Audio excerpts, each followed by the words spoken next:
Сайн байцгаана уу? За өдөгний дотор талд.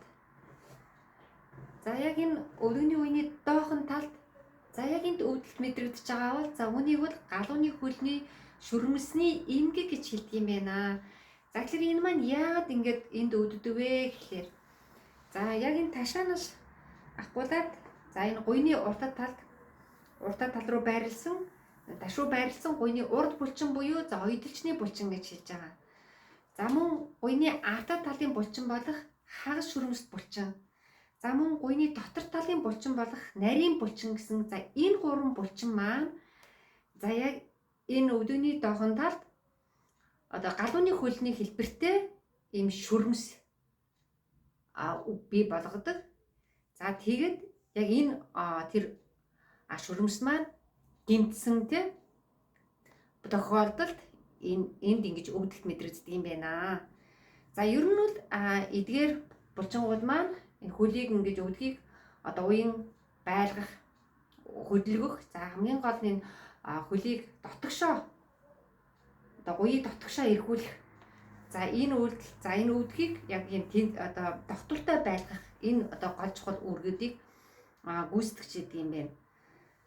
За яг юунаас болоод ерөнхийдөө энэ шүрмэс маань ингэж одоо гимтдэг вэ? Эмгэг шүрмэсний эмгэг үүсдэг вэ гэхэлэр за нөгөө бидний нөгөө хит биеийн илүүдэл жинтэй байх те хит жинтэй байх.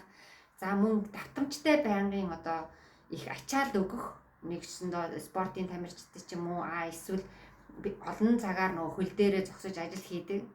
За мөн хөлний одоо буруу байрлал гэж хэлж байгаа. Өдөгний буруу байрлал.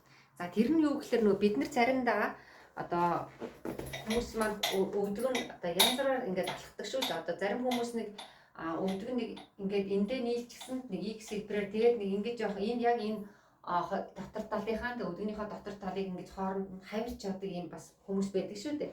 За энэ хавирж ингэж явах маань мөн л энэ дотор талын тэр шүрмсийг нэгсэндээ бас гинтээдэг гэж байгаа. За мөн энэ гуйны энэ булчингуудын маань тэнцвэргүй байдал нөгөө хитрхийн нэг нь их ачаал авдаг ч юм уу те нөгөө булчингийн чун сулрал чанга энэ байдлаас ч юм болоо тэнцвэргүй байдлаас за мөн нөгөө остеоартрит гэж гэдэг те нөгөө үе одоо мөгөөсийн үе эмчний маань нөгөө доройтол за энэ өдөг маань мэдээж одоо муудсан тохиолдолд энэ бас л ачаал дүүгэн за энээс болоод ингээд гих мэт одоо маш олон шалтгаанаас болоод за энэ шүрмэс маань ингэж гинтэж эмгэг үүсгдэг юм байна. За тэгэхээр энийг яаж одоо зүгээр одоо эдгэх вэ, эмчлэх вэ гэхээр мэдээж одоо хүндрэлсэн тохиолдолд одоо нөгөө физик эмчилгээ гэдэг юм уу те. За тийм эмчилгээнүүдийг одоо хийх хэрэгтэй. За гэрийн аргаар гэх юм бол хамгийн гол нь за нөгөө биеийн жинг бууруулах гэдэг дээр анхаарах. За мөн тэр татамжтай тэр одоо байнга ачаал өрхийг бас ачаалаа бууруулах. За тэр хамгийн гол нь энэ гуйны одоо энэ эргэн тойрных энэ булчингуудаа хүчтэй, тэнцвэртэй одоо болгох.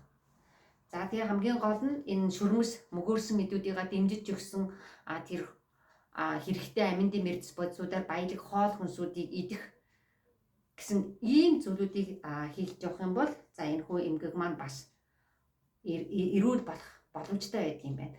За үүн дээр нэг зүйлийг нэмээд хэлэхэд за шүрмэсний өрөвсөл, шүрмэсний эмгэг гэж хэлж байгаа. Тэгэхээр энэ хоёр маань бол хоёр янз байж байгаа. Тэгэхээр шүрмэсний өрөвсөл гэхэлэр та нар маань ерөнхийдөө бас гадралж байгаа тийм өрөвслийн гаралтай болоод ирэхээр хавдартай, улаалттай, өвдөлт ихтэй байдаг. Тэгэхээр шүрмэс маань тэгж өрөвсөн тохиолдолд бол одоо тийм шинжлэлүүд илэрдэг. За тэгэхээр шүрмэсний өрөвсөл ерөнхийдөө бол эдгэлт нь арай хурдан байдаг гэж байгаа. Харин шүрмэсний эмгэг бол эдгэрэлт нь арай удаан байдаг. Учир нь гэх юм бол шүрмэсний эмгэг гэдэг бол нөгөө шүрмэс маань тасарсан биш, шүрмэс маань бүр нарийсчихсан те уртасчихсан, шүрмэс маань урагдсан ч юм уу.